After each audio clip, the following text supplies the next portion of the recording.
son is racing.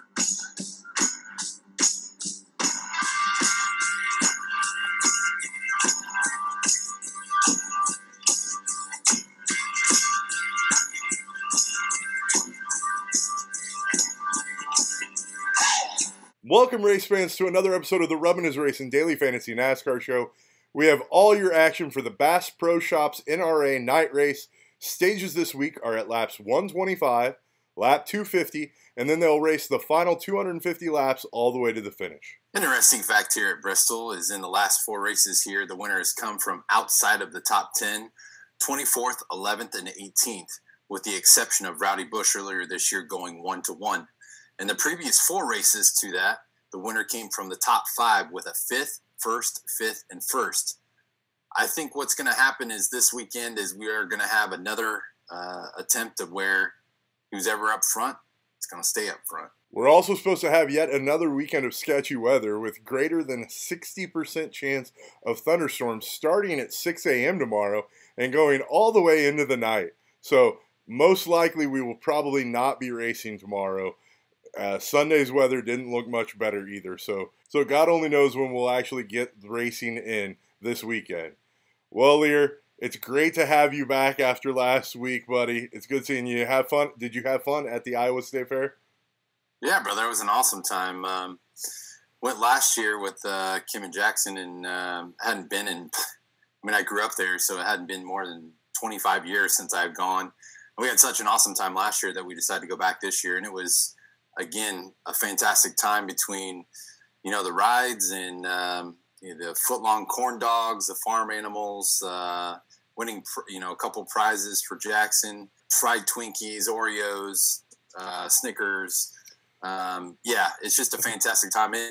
And from what I heard is last year there was 1.3 million people in a 2-week time span that it's open. So it is one of the larger state fairs across the country. So if you guys ever get a chance or an opportunity, I highly recommend it. It's just it's a great time, good time for family, and they had they do concerts too. So I think the night before Reba McEntire was there, and the night that we were there, Chris Daughtry was performing. So kind of cool because you can see the concert without actually buying tickets to go to the concert. So, but it was pretty awesome. And then one of the better parts of the weekend is. I was busy doing family stuff, but entered some lineups and took down the weekend survivor 2 out of 3 weeks. Except this time, instead of spreading the love with 4 other people, I got to spread the love with just one and myself only. So it was a good weekend, man. Hope to continue it this weekend. Wow. You did an awesome job last weekend in my absence, and obviously I commend you, and I'm sure the viewers obviously appreciate you getting the show out there, and it did an awesome job, and everybody pretty much paid off, especially that Suarez play. Well, thanks, brother. It's not the same without you, and I'm glad I was able to put one out. All right, man, let's get back to Bristol this week. We've got the big three as usual. Let's start off with the favorite, Rowdy Bush. He's the current king of Bristol with back-to-back wins, and he's super expensive at $12,300. But in the last 2 wins, he led 117 laps and 156 laps. Are you in the mood to fade Kyle Busch this weekend? Well, man, so tonight in the Xfinity race, with him being on the pole, I was all over him, and obviously it got off to a hot start with leading over 70-some laps, and then he got out of the groove and got up into the wall. Then it had some tire issues because of it, but then he also caused some front suspension damage to it too, basically putting him out for the race. So, I mean, that just tells you right then and there that anything at any time can happen to anybody here at Bristol. Mm-hmm. And, I mean, you obviously got to have ownership on Kyle Busch this weekend. He's definitely the reigning king here with, those 7 wins, winning back-to-back years. So winning earlier this year and this race last year. So there's no way to fade him at all. I think you obviously have to have some design fades for that just in case, like it happened tonight. But, man, Kyle Busch, he's a very smart driver. I think he learned definitely from tonight's experience because just as you and I were both, watching qualifying and everything, I mean, they were running the high line tonight, which I'm sure we'll talk about that. But, it's a little bit different than what they normally run in the past, just based off of that PJ1 or whatever you want to call it, that they lay down on the track. But that's going to piss off Kyle Busch, and pissed off Kyle Busch usually comes and performs the next day. So if he gets the win, he performs really, really well. Or if he gets pissed off, like he did tonight because of what happened, watch out, field. Yep. And the next guy we need to talk about is Kevin Harvick at 12,000. He has 6 consecutive top 10s, including a win here. He was showing top 10 speed again this week during happy hour practice, but not really anything more than that. At $12,000, it's a little bit of a risky play, in my opinion. Are you interested in owning Harvick this week? I'm right there with you, brother. But man, just to kind of step back for a second, what a dominating performance Kevin Harvick had last week at Michigan. And that team has just done it just very consistently over this 2018 season. They've had an unbelievable year, but obviously the proof is in the pudding here at Bristol. It's just a different type of track.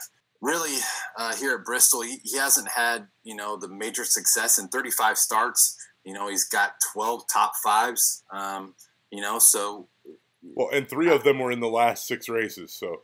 Yeah, I hear you. But at the same time, with just coming off that win, where he's starting at in the 6th position and his salary this week and what he was showing in practice, I'm going to be leaning in other directions this weekend. And obviously, that could come back to bite me. But just like every week, you got to take a stance somewhere. And I think this week, with starting in that 6th position, not really showing the speed, and this not really being his quote-unquote best track. I mean, he's finished 7th and 8th the last 2 races here and hasn't led a single lap. I think I'm going to be fading him this weekend for the majority. Yeah, and speaking of guys that we're interested in fading, I think it's really interesting that we're talking about fading 2 of the top 3. But another one that I'm fading this week is Truex Jr. They looked off again this week, and I really want to fade, but that means ownership on Truex is going to be super low. But once again, this isn't really a Truex dominant track. I don't know, man. That team has looked spot on the 1.5 mile tracks, and everywhere else they've looked like they struggle. No, I hear you there, brother. And, for a guy that, is one of the top end as far as costing at $10,800, it's a bit of a push there. But at the same time, with him starting from that 17th position, it makes for a really intriguing play. It's just one of those that you think about, well, okay, well, what's the rest of the field going to be looking at? I'm like, well, of course, everybody's going to be looking at that 17th starting position, but you've got to factor in his salary. But are you really going to get that $10,800 worth of salary out of him just for a top 5 and not leading any laps or anything like that? I mean, that's 12 place differentials for a top 5 plus any fastest laps that he would get and the position. But at $10,800, you can almost take that money and spread the wealth in 2 other drivers to make up that difference, and possibly get another driver that could get you more laps than him. I'm going to have some exposure on Truex Jr. He, like you said, he's definitely they've been off a little bit as of late, but this is the reigning champion in the circuit, and obviously they're one of the top 3 this season. Bristol has not been his best track, but I look for them to, go out and, try to do their best with what they've got and the equipment that they've got. And most times you can really tell when they come off the truck and they're not practicing with top speeds, that they're going to make adjustments throughout the race. But also, too, it really depends on what Cole Pern's game plan is for tomorrow night, because I mean, this is Bristol, baby. Anything could happen, and we've got a lot of guys that could, and crew chiefs that could implement a lot of different race strategies. So anything could happen, but I definitely think you've got to have some exposure on Truex. But with his latest of track history here, with only a top 10 one out of the last since 2012, it makes you scratch your head and say, and go all the way back to the Waltrip days when he finished 3rd back in 2012. So this is definitely not one of his better tracks. But at the same time, it's hard to deny that 17th starting spot. All right, Liehr. Well, we got the big 3 wrapped up. Apparently, we're wanting to fade 2 of the big 3, which is fairly interesting on any given week with how good and how dominant they've been. But I think you're right. Just with prices and the way things are going this week, those are guys that you really want to fade for other guys this week. But Liehr, you were gone last week. It's time to do the honors, buddy. Man, I was waiting for you to give it everything you had last week. I was like, oh, here he goes. Oh, he just said burning rubber, baby. Well, dude, I didn't want to try to steal your thunder, and that's kind of your thing.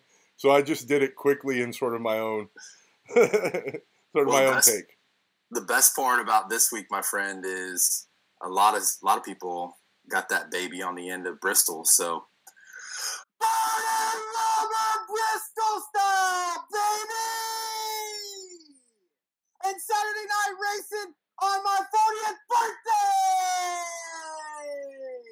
Yes, Liehr will soon be old balls 40. And so happy birthday to him in an hour and 15 minutes or so. Thanks, man. No problem, buddy. You're a few years older than me, so I've got to give you props. With that said, who are you using your old balls wisdom to pick as your burning rubber pick this week? Well, as you can see, I can still hang with the Young Bucks singing up late at night. But actually, this week, man, I'm going to be going with a guy that obviously has not had a very good 2018 season. But when we come to Bristol, when we come to this short, fast, high bank track, this guy's eyes just light up like Christmas trees. And I'm going to be going with Stick Ricky in the number 17 Roush Fenway Ford.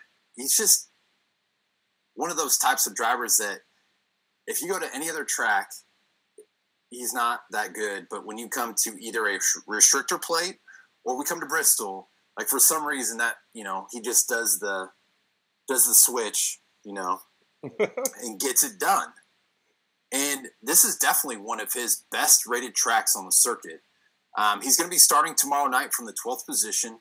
His cost this week is $7,800. He's raced here 11 times. He's, of course, got 0 wins. He's got 4 top 5s out of those 11 starts, 6 top 10s out of those 11 starts. And he was practicing today in the top 10 and was the 3rd fastest on 10-lap averages in the final practice. Besides the restrictor plate tracks, this short track has shown over time that this is one of Sticky Ricky's best tracks. And he obviously really, really enjoys racing here. This will be a driver at on the cheaper option for you this week, with only being that $7,800 price point. But the opportunity to get this guy to basically start from the top 15, get up, move up into the top 10, get up into the top 5.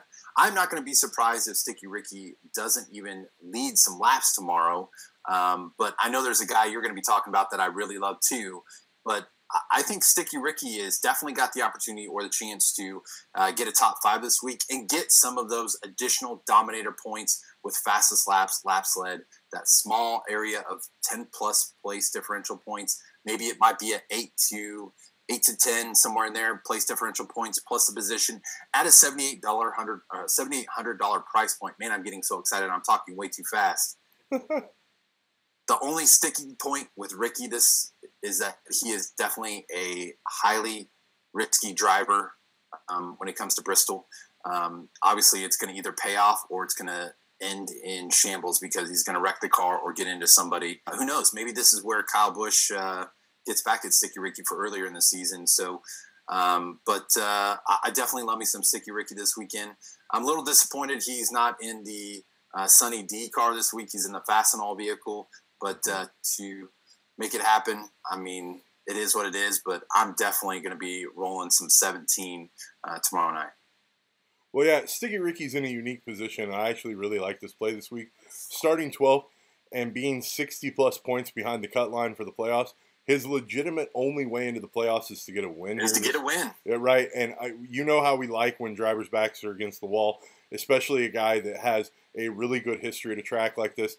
I'm with you. I think he's a great place differential play at his salary, and he might surprise people and end up being there. Remember, in the last couple of races here, he's actually been spun out and wrecked a couple of times and still had top 5 finishes. He just understands how to go around this track and just tears it up.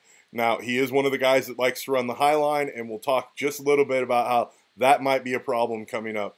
But let's go ahead and talk about my burning rubber pick first, and that is Kyle Larson. He was the fastest in happy hour in single laps before the people went to qualifying trim. Then he was the top of the board in 10-lap averages. And then he was the fastest overall averages while running a total of 92 laps. In 2 of his last 3 races at Bristol, he has led over 200 laps here. Then the third, he only led 70 laps, but he has 3 consecutive top 10 finishes here at the Bullring. I think if he duplicates any of those performances, you're going to need to have him this week. The side note that I was just foreshadowing a little bit with Sticky Ricky is with the rain washing out the preferred high line that specifically Larson and Sticky Ricky really like, this might create difficulties for these guys. And it might mean that Larson may not lead as many laps, or that Sticky Ricky may not get up there as fast as what they usually would with that high line being washed out. Now, I would like to think that NASCAR would probably lay down some PJ1 up there to try to help that line come in after the rain. But with these thunderstorms happening possibly all day, we legitimately do not know how NASCAR is going to address it or how those 2 cars are going to be affected by the high line possibly washing out. Liehr, your thoughts on Larson? Dude, love him this weekend, man. He obviously went out tonight and dominated after Kyle Busch got into the wall and pretty much led the whole rest of the race. And it was unbelievable in the qualifying session. He was the only car that ran the sub-15 one lap. And so obviously he was definitely fast, faster than everybody else, showing that speed. And obviously here at Bristol, it's not really so much about the aerodynamics, but it's whether you're going to take the low line or the high line. And obviously the high line is the fastest way around right now. And that definitely suits the driving skills of one Kyle Larson. So I'm definitely going to have quite a bit of exposure on Kyle Larson this weekend. I think that's why, in essence, you pretty much are going to be fading the Harvick, fading the Truex, and inputting that Kyle Larson in there instead. So the only problem is, I think, obviously, starting from the pole, and as we know with this race, most times the guys that start up front stay up front. So he's going to have, out of 500 laps, that's a lot of Dominator points up for grabs, boys and girls. And I think Kyle Larson and the 42 team are going to be grabbing quite a few of them. But the other thing, too, is you never know. So I'm going to be heavy Kyle Larson, but I'm also going to be cautious Kyle Larson. Like, if I'm running 10 lineups, let's say, I'm probably going to do like a 60-40 split, just because I need some exposure on some other guys for that just in case. No, and I think with the rain, the just in case is probably a good play. But Larson is going to be super high owned starting on the pole. Yes. And at 11,400, his price tag seems outrageous, but with his history here, I completely understand it. And granted, he has done nothing to warrant an $11,400 price tag this season. I still think it's something that you really want to look at this week. So, Liehr, we've wrapped up pretty much our expensive guys. Are there any of the other guys that are in what we call the expensive tier that you're looking at this week? Like, are you interested in Hamlin starting 7th, or maybe Keselowski or Logano starting 11th and 19th, or Boyer starting 16th? Any of those guys really tickle your fancy this week? Honestly, brother, not really. When it comes to Hamlin, they just haven't shown that they can be consistent and stay up there with, the big 3 and then, the other guys that have been doing really well. But one guy we definitely need to talk about and pay some attention to is the guy starting in the 2nd position. That's Chase Elliott this weekend. Coming off of another solid week last week and, coming off the win at the Glen. Obviously I wasn't here last week to talk about it, but man, awesome to see him finally get his first win. And I know all of our Chase Elliott fans and me, myself, are very happy for him to knock off that first win off of his belt and to do it in the same kind of fashion that his father did it. I mean, can you really ride it any better than how that went there? But I definitely like some Chase Elliott too, kind of sneaky there at the $9,100 price point, and he was pretty fast in practices all day today and obviously in qualifying. So, if something happens to Kyle Larson, Chase Elliott's going to be right there to pick up the slack. And he was really fast tonight too in the Xfinity race, got all the way up to 2nd, just ended up having a problem there towards the end. So, and he was coming from the 15th position. So I think tonight's going to help him transition well for tomorrow. Just kind of know where the track is, recently. So I definitely love some Chase Elliott this weekend. Any of the other guys that are for place differential, or are you just basically looking at potential dominators and race winners this week? I think a little bit of possibly some Ryan Blaney. I don't know. The only reason that maybe I would start going that Ryan Blaney route would just be the pure fact that I don't think a lot of people will be looking towards that direction. Him starting from that 10th position. And then on top of that, you throw in Eric Jones starting from the 14th position. He's got some good track history here. He's got a top 5 here, finishing second. Obviously, last year when he won a bunch of, or not won, but led a bunch of those laps that you owed me all that money on. Yeah. Kurt Busch is another guy that I really like too, because, guy that's got a lot of history here. He's won 5 races here, maybe a Busch brothers combination this weekend. But also, too, with the news that, he's not going to be driving the number 41. I played him last weekend because I knew he would have a little bit of, ball of fire underneath him to go out there and have a good race. And I think that's going to continue into this weekend with him starting from that 9th position. So look for him to be aggressive to possibly get his first win of the season, to get him, solidified into the playoffs as well. All right. Now that we've wrapped up those guys, it's time to talk about value. Before we do, I think Liehr kind of transitioned as well.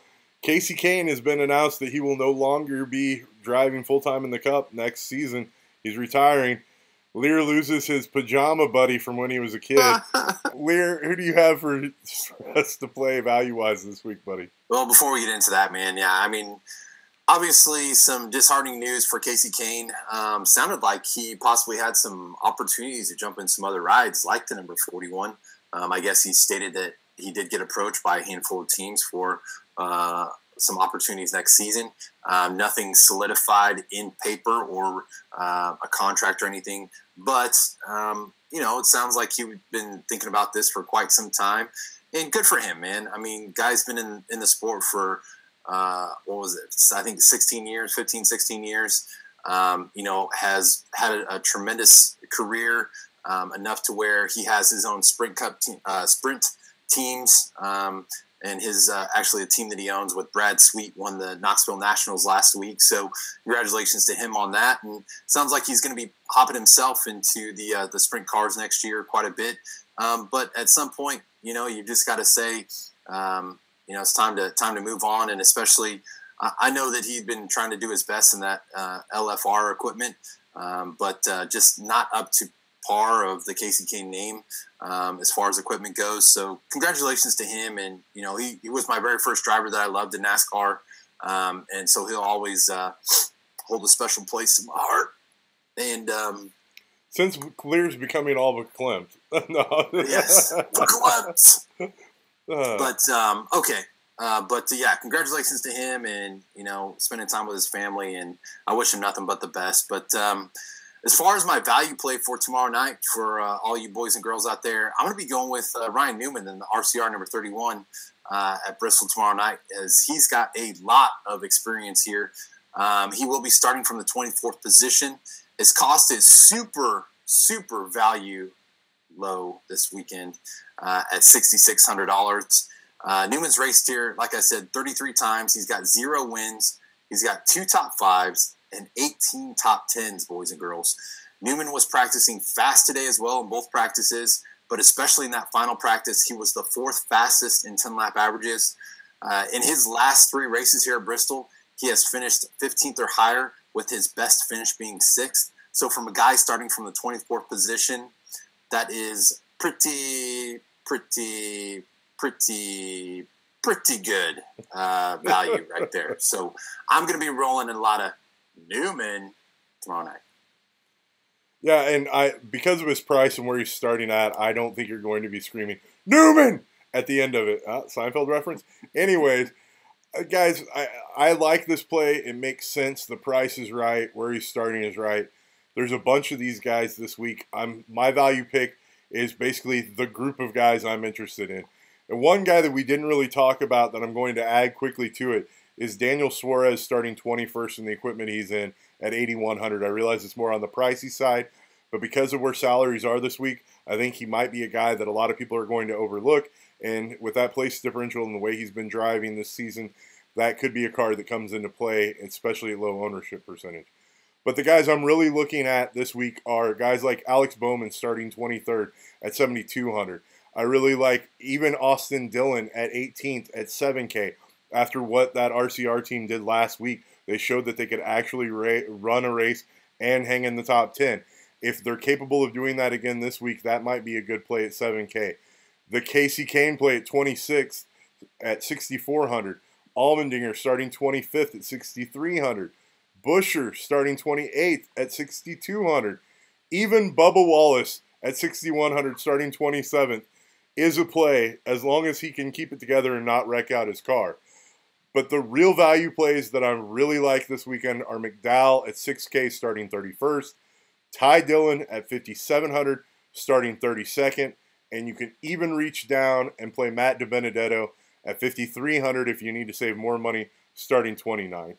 Those are the guys I like in the value segment, and I don't have any unique arguments as for one guy separating above others. It's just a gut thing here. Liehr, your thoughts on this value core? You don't have any inklings? Not really, no. Like, it depends on the lineup. I like all of them for different reasons, right? Like, a Bubba Wallace should have lower ownership percentage, but it's higher risk than a Michael McDowell, which I pretty much would rather play, you know?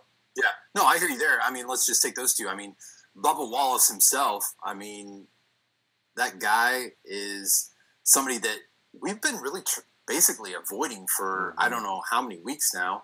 But you come back to a track where he actually led his first laps this season of his career in Cup, and he did it here at Bristol. And he's starting from that 27th position. I think it's a guy based off of history, off the last handful of months. A lot of people probably won't be on, so that may be a separator there for you. But, I mean, McDowell here at a short track where he's starting from that 31st position, I definitely love that. I think that's going to be a guy a lot of people will probably end up veering towards just because where he's starting at and his salary. But, yeah, I definitely like those two guys for sure. Do you have any interest in David Reagan starting so high up? It's definitely a interesting play, kind of a catch-22 with David Reagan. I mean, the guy is somebody that obviously has raced here a lot. I mean, he's got 23 races here. He's got one top 10, but his best finish is that 10th position. So, I mean, not much room to move up there, but this is Bristol, and anything can happen. And I will tell you this, though. I wouldn't be shocked if that David Reagan play would come with less than 10% ownership for sure. Right, and it just seemed like one of those plays that you like to make where it's, if he can hold. If he can hold the position, I mean, it is intriguing. I will say that, yeah. All right, Liehr, I think we've covered most of the value guys. Anybody else that we left off that you really have a hankering for? Not really. I definitely love the Daniel Suarez. I mean, that's not much of a value play, like you said, at $8,100. But, I mean, the guy is definitely got the equipment, got the starting position, starting from the 21st position, and he has been doing well. And he's got the history here. I know he's only raced here 3 times, but for a guy that's only done it 3 times, he's got his highest finish here was 11th. So, that's 10-plus place differential points there. So, a guy that you definitely want to have exposure on. It's just going to obviously be harder to get him fit in your salaries with that $8,100 price point. I think another guy that some people may overlook, and a guy that is more likely out of equipment because apparently the rumor is that Kurt Busch is going to be going to the number 1 at Chip Ganassi Racing. Yep. So that leaves Jamie McMurray out in the wind looking for a job. So you better come and perform, Jamie McMurray, if you want to get signed and put in somewhere. So Jamie McMurray from that 20th position is a bit intriguing to me, sir. But definitely love the Alex Bowman play and the Chris Buescher play as well. Casey Kane, I kind of like the play, but they didn't really look too fast, and I don't know how much he's going to be able to move up from that 26th position.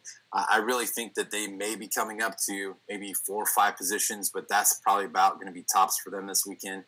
So I'm not really so hot to trot on the number 95 this weekend here at Bristol. But I don't know. What are your thoughts on one guy that we didn't talk about, which is the Bain train? Man, I honestly don't know what to make of this car, and that's when either one of the guys are driving it. It's been garbage for most of the year. If ever there was a place for them to move up, it would be here. But once again, we've seen Sticky Ricky been able to run well, and that car is not. So, but that's the crazy part, though, is if you look at the stats for Trevor Bayne here at Bristol, he's got 8 races here. He's got 1 top 5, dude. 1 top 5 here, which is pretty amazing for him. 2 top 10s, and has finished in the top 25 times out of those 8 times. So, kind of an interesting play there for Trevor Bayne. And at his salary point this weekend at $5,900, that's an intriguing play to me. No, it's an intriguing play. The problem is anytime I've made that play this season, I've gotten done dirty. So I don't know that I want to make the play this weekend. Right, probably so. Send me to the garage. No, all right. Speaking of which, I think we wrapped up value, which means it's time for everybody's favorite segment, Going to the Garage, where we get to talk a little bit of trash on maybe a driver, maybe it's NASCAR, maybe it's something different. Larry, who are you talking some trash on this week and sending to the garage, buddy? My man, it hurts me to say this, but the guy's been having a pretty darn good season for a rookie. But I'm going to be taking old Billy Byron to the garage this weekend.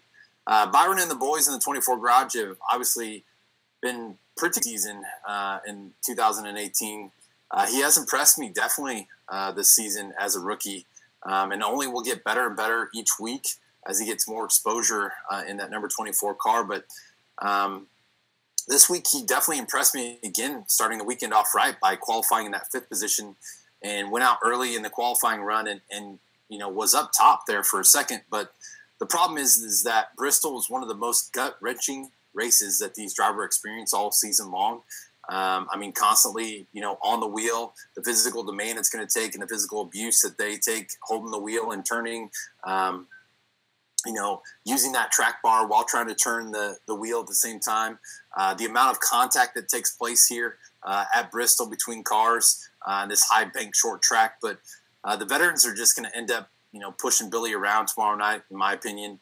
I think the biggest factor, though, too, this week with Billy Byron is his salary, as it's skyrocketed from that mid $6,000 range, $6,400 to $6,800, and it's all the way up to $7,400 this week. So, in my opinion, he's definitely an easy fade due to his starting position, his salary, and basically the grueling strain on the drivers this week on this long night race here at Bristol on this short, fast track. So, definitely, in my opinion, it's a good night to fade Billy Byron. It's a great argument. And because there aren't a whole lot of drivers that I'm interested in sending to the garage this week, I'm going to send one Jamie Liehr to the garage. And the reason why I'm sending Liehr to the garage is not only is he old balls now, turning 40, but instead of us having a birthday party where we could hang out with him and watch the Bristol race together, he's going off on some vacation tomorrow. So I don't even get to spend the birthday drinking and watching the race with my boy. So, Liehr, you are going to the garage, sir. He's sending me to the garage on my own birthday? Come on, man. Come on, man. I missed that segment. I do, too. Oh, well. All right, man. I really don't. I appreciate that. Unfortunately, it wasn't my choice. Basically, got told by the old lady that we're going somewhere. It's a complete surprise. I have no idea where I'm going, what I'm doing. I could be in Las Vegas. I could be going to Bristol. I could be going to downtown Kansas City for all I know. I have no idea what's going on because she won't tell me. So at the same time, it's really exciting, but at the same time, it's really freaking nerve-wracking because I just really want to know what the hell's going on. See, and that's why you get sent to the garage, dude. You don't have a clue of what's going on. And the disappointing part is that I won't be able to even watch the race. So. Oh, that's tragic, brother, tragic. Now that we've given Liehr a hard enough time, I think it's only fitting before we close the show. Liehr, tell us who won last week's contest, and then we'll say our thank yous and get out of here. Oh, and by the way, everybody, all the statistics, I worked my you-know-what off this week to get all caught up. So everything is up to date. We will have that up for you this weekend. But congratulations to Solo 2081 on a combined score of 329.50. Excuse me. I got so excited I had to burp. But he had Matt DiBenedetto with a 26. Chase Elliott, who finished 9th and was obviously that place differential difference there from that 21st position to the 9th position with a 48.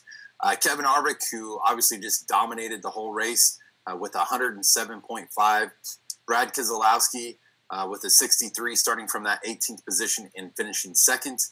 Michael McDowell with a 23, and that good old sweet home run free square play of Daniel Suarez last week, starting from that 40th position, finishing 11th, and getting 62 points for that combined 329.50 points. So congratulations to you, Solo 2081. But nice work last weekend, and hope you guys are enjoying the league. I was really hoping that when I opened up my phone last week that I was going to take down our own league, because I still haven't gotten a win yet this year, and I got 3rd, so I'll take it. Congratulations again, guys. The race is tightening up, and hopefully we'll have some really good throwdown action the last few weeks of the season. With that said, guys, thanks again, as always, for tuning in. Remember to like, share, subscribe, and comment, as we love commenting and conversing with you guys about NASCAR and about fantasy. Liehr, say your goodbyes and get us out of here, buddy. Well, it was awesome to be back with you, brother. Happy we could do it, and looking forward to, of course, I won't be able to personally watch it because I'll be doing whatever it is I'm doing tomorrow night for my birthday. But hopefully I'll get a chance to catch up and watch it later.